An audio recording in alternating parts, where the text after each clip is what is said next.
If you ever experienced a moment of bullying from someone, and later that affected you negatively, causing distress, and leaving you with questions like, why is this happening to me? Why do people stand in the way of my inner peace?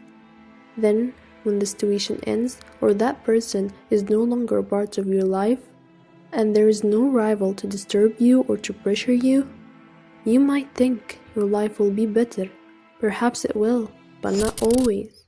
In fact, the absence of an enemy can sometimes harm you more than it helps. It blinds you to your true abilities, makes you feel overly in control, and may weaken your personality, leaving you dreamy and lost in imagination most of the time.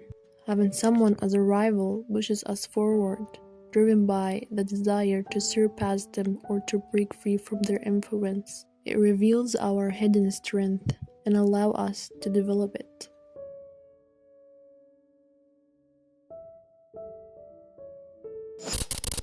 I believe that one of the greatest thinkers who explained the importance of having an enemy was Nietzsche.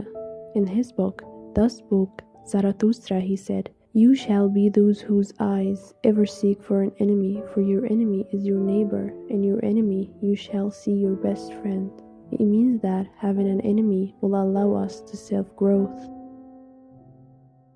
Our problem as people is that we need others in order to see ourselves through their eyes, to test our opinions and ideas in practice, and to determine which role we are meant to play. For example, in Shakespeare's Hamlet, would there have been a Hamlet if his uncle hadn't killed his father and driven him to seek revenge? Or in ancient Egypt, would Horus have become the hero we know if he hadn't faced the same fate as Hamlet?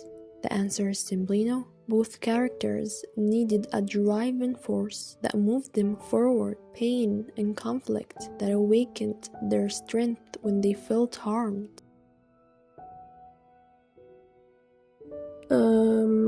But we are ordinary people, not heroes. Our lives aren't part of mythology or a grand novel. I can already hear you saying, "My uncle didn't kill my father for the throne." We aren't royalties, and I don't even have uncles. My answer is, it doesn't have to be an enemy as a person. It could be an idea you want to prove, a language you want to learn, or the strongest enemy of all is yourself. You must always face yourself from time to time. Face your weakness and your fears. You must be ready to burn yourself in your own flame. How could you rise anew if you haven't first become ashes, as Nietzsche once said? So what is the meaning of all of this? If a person has an enemy or a problem in life, how come that makes them happy? It feels exhausting and overwhelming. It is.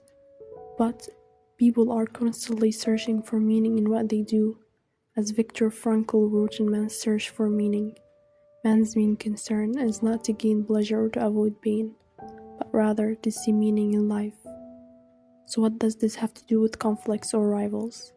In reality, if a person cannot find something to fight against or to fight for, they will create it themselves, even if pain and struggle are the price. And people understand this, yet they continue because they long for victory, or at least the feeling that there is a light at the end of the tunnel. That light is what gives meaning to suffering and makes it bearable.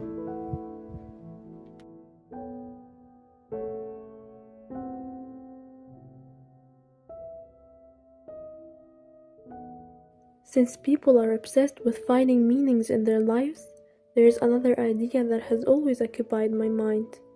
Everyone, literally everyone, even if they're not fully aware of it, fights and struggles to achieve what they believe is good.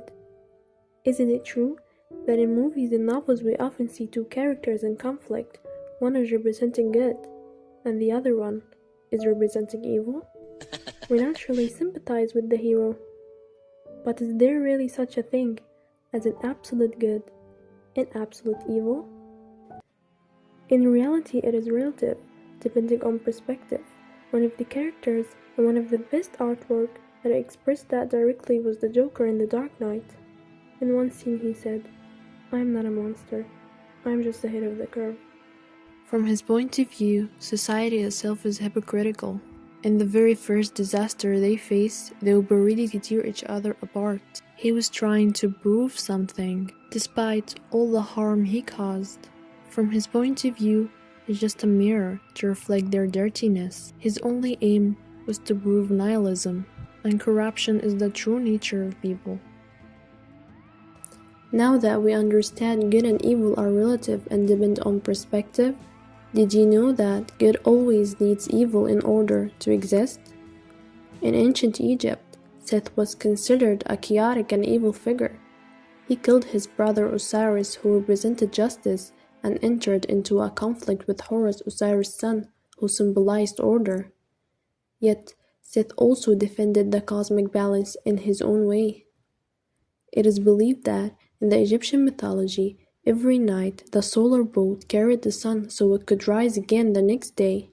But Ra, the god of the sun, had to face a giant serpent called Apophis, who represented nothingness and annihilation, standing in the way of the sunrise. And who joined Ra in this eternal battle?